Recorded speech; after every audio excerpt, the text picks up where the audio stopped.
Top 10 best players to never win a Ballon d'Or. Kicking it off at number 10, I got Zlatan Ibrahimovic. Now, he may have never been the absolute best in the world, but he was one of the elite for over a decade. The lack of a Champions League title hurt his chances, but his longevity, insane goals, and pure dominance across multiple leagues makes it crazy that he never got his hands on the award. For number 9, give me Gigi Buffon. Only one goalkeeper has ever won a Ballon d'Or, and that was Lev Yashin in 1963. Buffon came closest to breaking that curse, finishing second in 2006. One of the greatest shot stoppers of all time, yet somehow no Ballon d'Or and no Champions League to his name.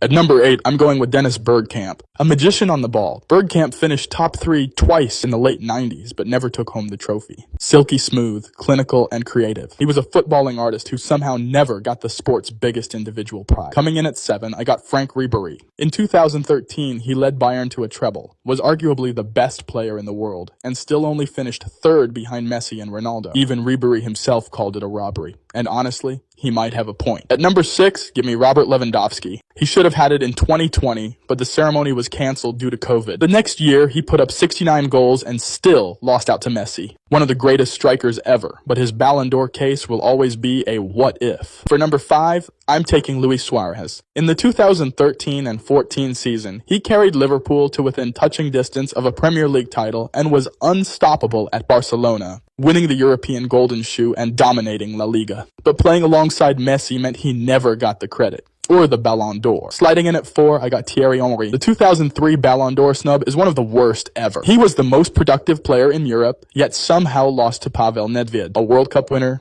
a European champion, and one of the best to ever play in the Premier League. But still, no Ballon d'Or. At number 3, give me Xavi. The brain of Barcelona's golden era. Xavi pulled the strings in one of the greatest teams of all time, yet never finished higher than 3rd. If it wasn't for Messi, yet again, he would have had at least one. The ultimate team player, but an all-time Ballon d'Or snub. For number 2, I'm going with Neymar. A generational talent who many thought would win multiple Ballon d'Ors, yet somehow, he never even won one. Too many injuries, too much pressure, and always in the shadow of Messi. His legacy is undeniable, but his Ballon d'Or case will always be a disappointment. And at number 1, I gotta go with Andres Iniesta. The heartbeat of Spain's golden era, he won everything there was to win. World Cup, Euros, Champions Leagues, and even scored the winner in a World Cup final. In 2010, he should have won, but once again, that darn little magician Messi took the crown. One of the greatest midfielders ever.